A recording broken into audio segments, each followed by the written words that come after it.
صلی اللہ علیہ وسلم نے فرمایا یہ اللہ تعالیٰ کا فضل ہے، وہ جسے چاہتا ہے عطا فرماتا ہے۔ تو بہرحال یہ بھی اللہ کا فضل ہوتا ہے کہ اللہ سبحانہ وتعالیٰ کسی کو نیک عمل کی توفیق دے دے۔ مواقع تو سب کے پاس ہیں لیکن ہر کوئی اس موقع سے فائدہ نہیں اٹھاتا۔ سوچئے وہ کون سی رکاوٹیں ہیں، وہ کون سی رکاوٹیں ہیں جو ہمیں نیکی کے کام میں پیچھے رکھتی۔ تو اگر آپ غور کریں گے تو سب سے بڑی رکاوٹ خود ہمارا اپنا نفس ہے، اس کی خرابیاں، اس کی انا، اس کے جھگڑے، منفی سوچ، منفی گفتگو، اللہ کی نافرمانیاں، حرام کاموں میں پڑنا، یہ وہ تمام امور ہیں جو انسان کو نیکی کی طرف بڑھنے نہیں دیتے۔ نفس کی خواہشات اور لذات اور دنیا کے بارے میں لمبی امیدیں رکھنا، یہ آخرت کے لیے کام نہیں کرنے دیتی۔ تو ہم میں سے ہر شخص، جیسے پچھلی حدیث میں آپ دیکھیں کتنی زبردست طریقے سے ختم ہوئی تھی، کیا آتا ہے؟ اللہ نے تمہارے اعمال گن گن کے تمہارے لیے رکھے ہیں اور ان کو پورا کر کے تمہیں دے گا۔ تو جو وہاں جا کے نیکیاں پائے تو اللہ کی تعریف کرے کہ اللہ نے ہمارے لیے سنبھال کے رکھی۔ ہم تو کرتے جا رہے تھے اور بھولتے جا رہے تھے، لیکن اللہ سبحانہ تعالیٰ نے ان سب کو سمیٹا، گنا اور محفوظ کر کے رکھ دیا۔ کتنا شکر کرنا چاہیے اللہ تعالیٰ کا۔ اور پھر کیا فرمایا کہ اگر کوئی اس کے علاوہ کچھ اور پائے، یعنی نیکی نہیں اس کو ملی وہاں، تو کیا کرے؟ فلا یلومن الا نفسہ، اپنے آپ کو ملامت کرے۔ اگر ہمیں نیکی کے موقع نہیں مل رہے تو کسی کو بلیم نہ کریں، کیونکہ جب تک آپ دوسروں کو بلیم کرتے رہیں گے آپ کبھی بھی نیکی میں آگے نہیں بڑھ سکتے، کبھی سبقت لے جا ہی نہیں سکتے، کیونکہ آپ کی سوچ کا انداز ہی غلط ہے۔ آپ اس راستے پہ چل رہے ہیں جو منزل تک پہنچا ہی نہیں سکتا۔ فلا یلومن الا نفسہ، صرف اپنے آپ کو بلیم کریں۔ حالات کا رونا نہ روئیں، لوگوں کی شکایتیں مت کریں، یہ دیکھیں کہ آپ میں کیا کمزوری ہے، آپ میں کیا کوتاہی ہے، آپ کیوں نہیں اس مقام تک پہنچ پا رہے جس میں دوسرے آگے نکلتے جا رہے ہیں۔ اپنی غلطیوں پر روئیں، توبہ استغفار کریں اور اللہ سبحانہ تعالیٰ سے نیکی کے مواقع اور فضل مانگیں۔ اور اگر اللہ تعالیٰ نے معاف کر دیا تو پھر کچھ دور نہیں۔ اس کے لیے بہت ضروری ہے کہ ہم ایک طرف اپنے نفس کا محاسبہ کریں، دوسری طرف اللہ تعالیٰ سے دعا کریں کہ اللہ تو ہمیں ہماری غلطیاں دکھا دے، ہمیں نظر آ جائیں اور ہم ان کو مان بھی جائیں۔ کیونکہ بعض اوقات اگر کوئی ہمیں ہماری غلطی دکھاتا ہے تو ہم الٹا اس پر ناراض ہو جاتے ہیں، غصہ کرنے لگتے ہیں کہ تم نے یہ کہا ہی کیوں، یہ کیسے ممکن ہے، اور اپنے آپ کو تاویلیں دینے لگتے ہیں کہ یہ بات تو اس وجہ سے اور یہ ہم یوں اس وجہ سے کر رہے ہیں۔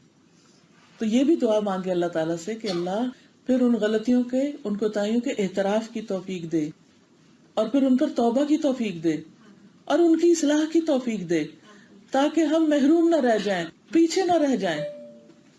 دنیا میں بھی جب انسان کو کوئی سیٹ بیک ہوتا ہے یا کوئی کسی وجہ سے وہ پیچھے چلا جاتا ہے، کسی دنیا کے ہی کسی معاملے میں، مال و دولت میں، اولاد میں یا کسی بھی چیز میں، تو یہ چیز اس کو کتنا بادر کرتی رہتی، کتنا پریشان رکھتی۔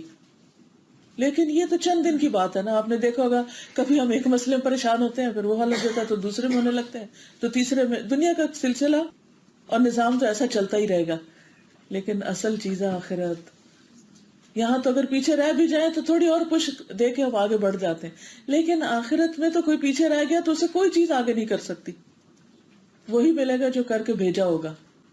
تو اس لیے ہمیشہ نیکیوں کے لیے حریص رہنا چاہیے، جیسے صحابہ کرام نیکیوں کے لیے حریص تھے، شوق رکھتے تھے۔ اور یہاں پر جو وہ نبی صلی اللہ علیہ وسلم کے پاس مل کر آئے اپنے مسئلے کے حل کے لیے، تو ان کا مقصد حسد کرنا نہیں تھا اہل مال سے۔ اس سے صحابہ کرام کی خوبی پتہ چلتی تھی کہ مال ان کے نزدیک کوئی بڑی اہمیت نہیں رکھتا تھا۔ انہوں نے یہ نہیں کہا کہ یا رسول اللہ صلی اللہ علیہ وسلم کچھ لوگ تو اتنے مالدار ہیں اور وہ تو ایسا ایسا کر رہے ہیں، ہمیں کوئی نسخہ بتائیے کہ ہم بھی مالدار ہو جائیں، اوور نائٹ ہم بھی کوئی کروڑ پتی ہو جائیں۔ ایسا کچھ نہیں انہوں نے پوچھا، انہوں نے پتا تھا یہاں اگر بلینئر بھی ہو گئے تو سب کچھ ادھر ہی چھوڑ کے جانا ہے نا، سو واٹ اگر اسے خیر کے کام میں نہیں لگایا۔ نہ انہیں اللہ کی تقدیر پر کوئی اعتراض تھا کہ ان کو کیوں مل گیا، ہمیں وجہ بتائی جائے، ایسا بھی نہیں۔ ان کا فوکس کیا تھا، فوکل پوائنٹ آپ دیکھیں، ان کی عقل مندی کیا تھی، سمجھداری کیا تھی کہ پھر ہم کس طرح نیکی کمائیں، ہمیں کوئی طریقہ بتا دیا جائے کہ ہم بھی اس درجے کو پہنچے۔ ان کا مطلوب اور ان کا مقصود کیا تھا؟ جنت کے اعلیٰ درجات، کہ وہاں تک پہنچنے کا طریقہ بتا دے، whether it is through مال اور something else، کہ اصل میں تو جانا وہاں چاہتے ہیں، اس کا شوق ہے۔ عزیز بہنوں، سوچئے ہمیں کس چیز کا شوق ہے، ہماری تڑپ کیا ہے، ہم کہاں پہنچے، ترقی کے کس مقام کو، کس درجے کو، کس ہائٹ کو، کس بلندی کو، اور کس چیز میں، چند دن کی ہے یا ہمیشہ رہنے والی ہے؟ تو مالداروں سے آگے نکلنے کا شوق سب کو ہونا چاہیے، لیکن صرف مال میں نہیں، اور چیزوں میں۔ یعنی عام طور پر کوئی اگر مالدار سے آگے نکلنا چاہتا ہے تو مال میں ہی نکلنا چاہتا ہے، لیکن یہاں ان کا شوق کیا تھا کہ ہمیں کوئی نیکی بتائی جائے کہ جس کی وجہ سے ہم ان سے بھی آگے نکل جائیں۔ نیکیوں میں آگے نکلنے کا حکم ہمیں دیا گیا ہے قرآن مجید میں۔ آپ دیکھیے سورۃ البقرہ آیت نمبر 148 میں اللہ سبحانہ وتعالیٰ فرماتے ہیں فَاسْتَبِقُوا الْخَيْرَاتِ، فَاسْتَبِقُوا الْخَيْرَاتِ، نیکیوں میں ایک دوسرے سے آگے بڑھو، یہ اللہ کا حکم ہے۔ اَيْنَمَا تَكُونُوا يَأْتِ بِكُمُ اللَّهُ جَمِيعًا، جہاں بھی تم ہوگے اللہ تم سب کو لے آئے گا۔ ان اللہ علی کل شیء قدیر، بے شک اللہ تعالیٰ ہر چیز پر پوری طرح قادر ہے۔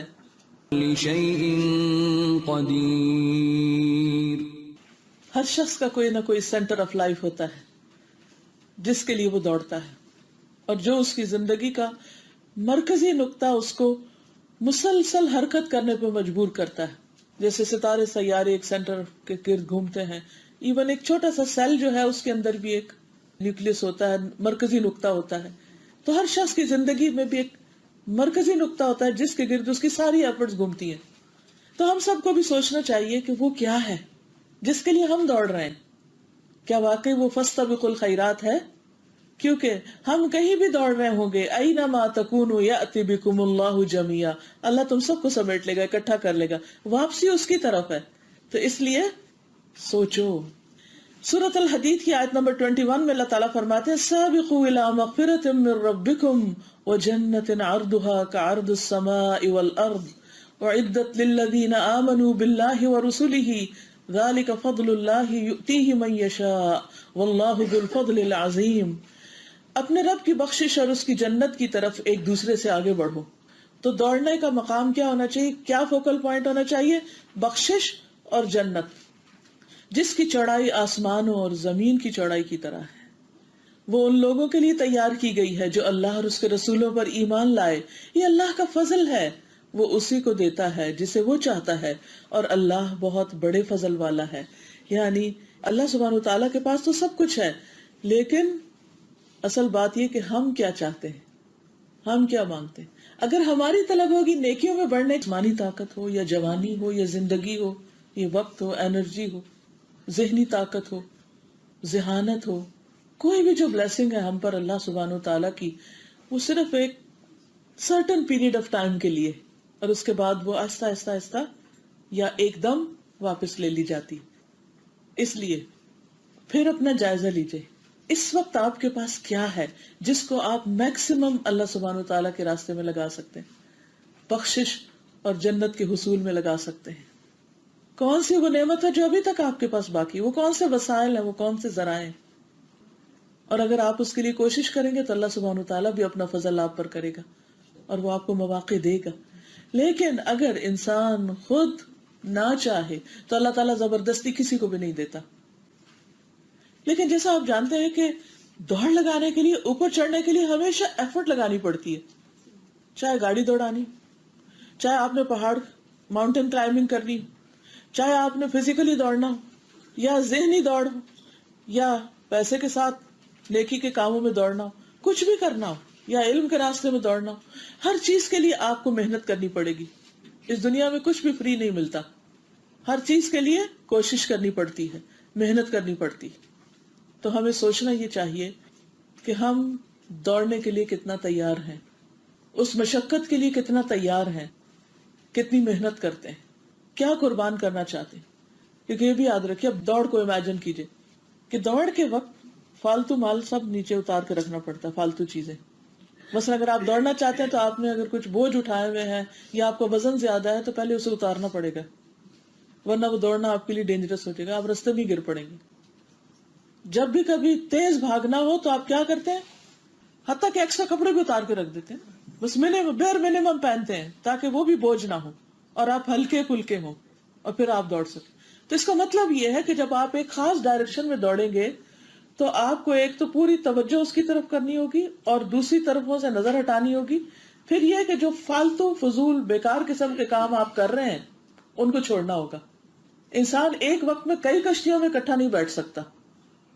اگر آپ کبھی ایک میں بیٹھ رہے ہیں، کبھی دوسرے میں، کبھی تیسرے میں، مثلاً روڈ پر 3 گاڑیاں جا رہی ہیں اور آپ کہتے ہیں میں تینوں کا مزہ لوں، کبھی ایک میں بیٹھتے ہیں، کبھی دوسرے میں، کبھی تیسرے، تو کیا ہوگا؟ تھوڑی دیر کے بعد گاڑیاں رکیں گی، پھر آپ گاڑی چینج کریں گے، پھر آپ بیٹھیں گے، پھر اتریں گے، سارا وقت اسی میں چلا جائے گا.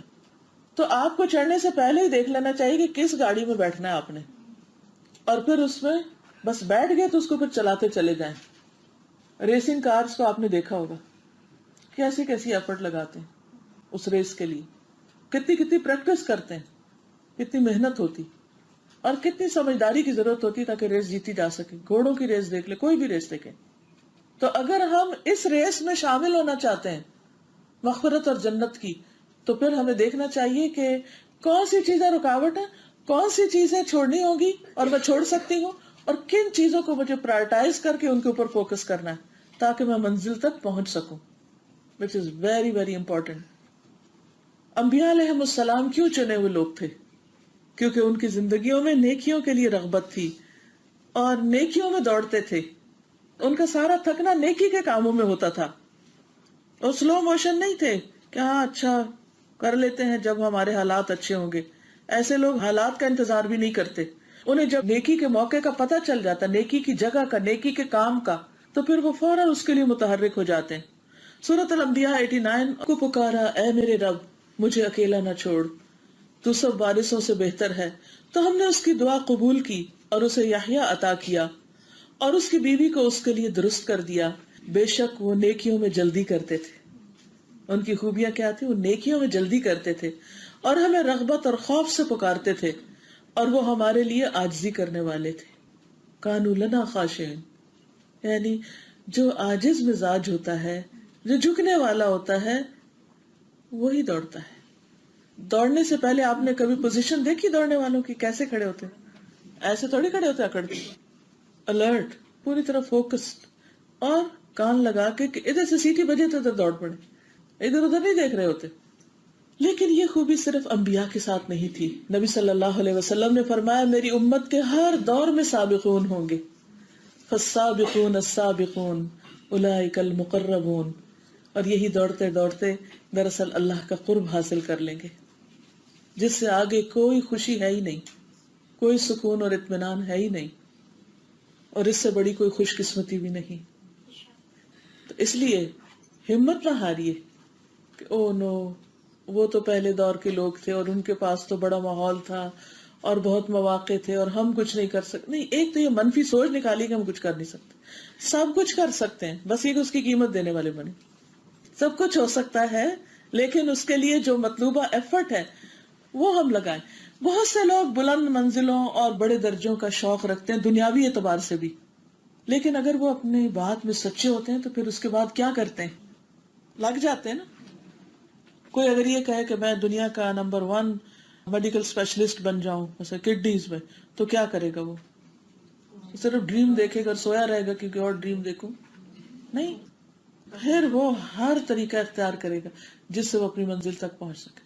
تو ویژنریز ایسے ہی ہوتے ہیں نا کہ جو اپنے لیے گول سیٹ کرتے ہیں اور پھر اس کے لیے اتنی محنت کرتے ہیں، اس مقام تک پہنچنے کی قیمت دیتے ہیں. قیمت سے مراد صرف پیسے نہیں ہوتے، قیمت سے مراد مطلوبہ ایفرٹ. آپ دیکھیں ہم میں سے ہر شخص جب حضرت ابوبکر کا حال پڑھتا ہے اور ان کا درجہ جانتا ہے، پھر حضرت عمر کا، پھر حضرت علی رضی اللہ تعالیٰ، حضرت عثمان، سارے صحابہ کا، صحابیات کا، تو ہم میں سے ہر ایک تمنا کرتا ہے کاش میں وہ ہوں، کاش میرا بچہ ایسا ہو، کاش ایسا ہو.